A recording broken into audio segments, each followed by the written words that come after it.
Hello everyone and welcome back to Make Your Mind. This is the latest of my Yu-Gi-Oh based sculpture showcases. Thank you all for tuning in. I'm sorry for the delay. I had to work basically all weekend and I'm in the process. I've got a little bit of time here between my jobs in order to get these sculptures done, so just bear with me. But thank you all for tuning in, so let's go ahead and begin. The last sculpture we did, which if you want to check out that video, you can click on the top right up here. And that was with the Blue Eyes White Dragon, which was the first of many of the Yu-Gi-Oh! Based sculpture showcases to come. And since Seto Kaiba's iconic monster was the Blue Eyes White Dragon to start, now we're going to get to Yugimoto / Pharoah Atem's iconic monster. We all know him well.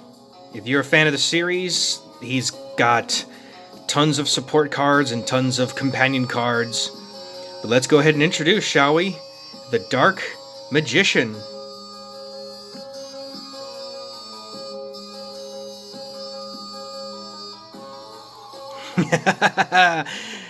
Here he is! Check this out, man! Oh, this was so cool to get to do this. It took me quite a bit of effort to, considering how many different versions of the Dark Magician that there are. This is more sort of a mix between sort of the later version of the Dark Magician and the original. Essentially the original color palette, but with the modern sort of armor that the Dark Magician wears, but he still has the hat, and I have him in this sort of, I guess, sort of like defensive or even attacking pose, because I remember in the very first episode of Yu-Gi-Oh! Duel Monsters, when Dark Magician used dark magic, he put his hand out in front and the screen went all negative colored. Ah, so cool. I remember those back in the day.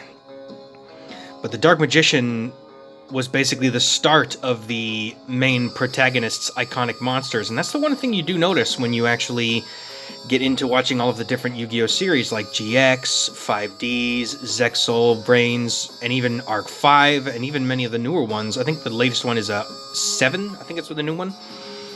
But the main antagonist, or the main protagonist, their go-to monster always has the same attack of 2500, and that all started because of the Dark Magician with Yugimoto and Pharoah Atem with the dark magic attack. And then eventually the Dark Magician had such cards like Magical Hats, the Impressive Trap card, and also had cards like Magic Cylinder, Dark Magic Curtain, and then of course the support card Dark Magician Girl, which, that sculpture's coming too, by the way. I did the Dark Magician, I gotta do the Dark Magician Girl. And if you want to see me do more than just those two, leave a comment down below, please. I'm always open to requests. I may not get to them right away, but I do get to them eventually, so just bear with me. It's tough trying to juggle all of this, but I'm having so much fun in the meantime with the little time I've got. So look at that. I love the way the armor is it's this deep purple, and I use this sort of darker pink that I essentially made as the surround of the armor. And it was just very... look at that. That's so cool. And then I have his scepter, of course. I changed the colors a little bit. Got the green surround, and then I have the orb in the center of his scepter. A sort of mix of green and light green.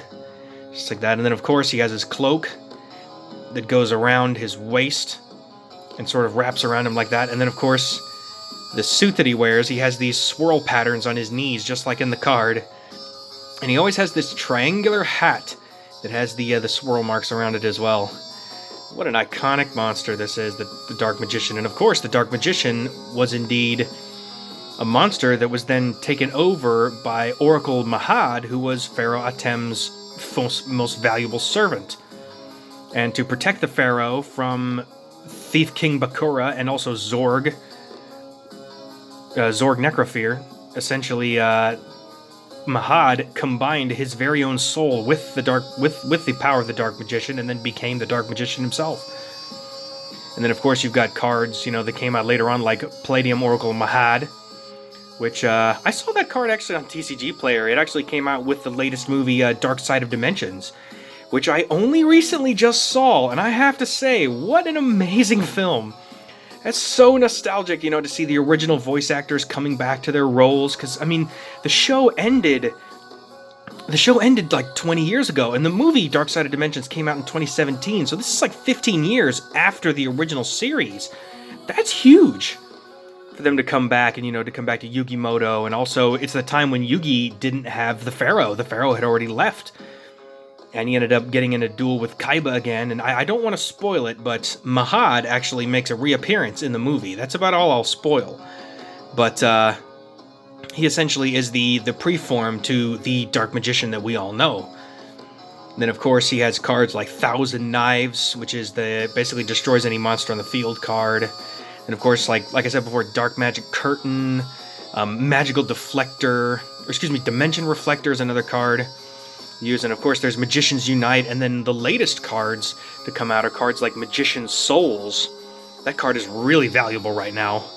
But of course, I've been watching a lot of Ruxin 34, Team Samurai X1, and also Simply Unlucky. Those are the three main sort of Yu-Gi-Oh! Channels that I've been watching again, along with like lore videos like TGS Anime and the Dual Logs. Those are some awesome channels, so go check them out if you want, if you really are interested in Yu-Gi-Oh! And sort of getting back into it. Because with the card reveals and doing these sculptures again, man, all the nostalgia's coming back. And yeah, the show had a lot of problems, especially with the censorships, especially from 4Kids. But it was still an enjoyable show, and I still like it. Very nostalgic getting to see it all again, but the Dark Magician, man, what an iconic character. Just with the cloak and the purple armor and the scepter especially. And then, of course, you know, you got cards later on like Magic Spear. I'm pretty sure that was used in the final duel between Atem and Yugi. Used Magic Spear to basically power the Dark Magician so that he could destroy spell and trap cards, which all of those cards, most of those cards, from what I understand, they're real. I think the only cards that aren't really real, like from Dark Side of Dimensions movie, there's Time Chain, and then there's also, what is the other one? Time Chain's not real, and there's another one that I can't think of off the top of my head, but from the movie, but there's a bunch of those movie cards that have come out, and man, I kind of want to get them. I may end up getting them in the future, but I don't know. We'll see. But in the meantime, look at this form, following function here, the Dark Magician. Attack with dark magic!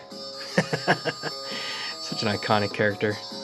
Well, gosh, well, thank you all for tuning in to watch this video. If you enjoy content like this, don't forget to leave a like down below. And remember to subscribe and hit the bell for notifications so you don't miss the next video.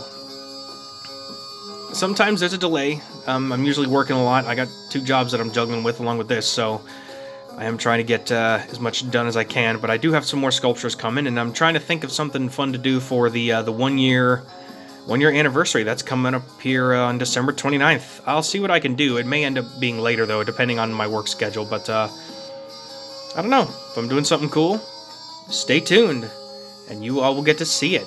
Once again, thank you all so much for watching. I will see all of you on the next Yu-Gi-Oh! Sculpture Showcase.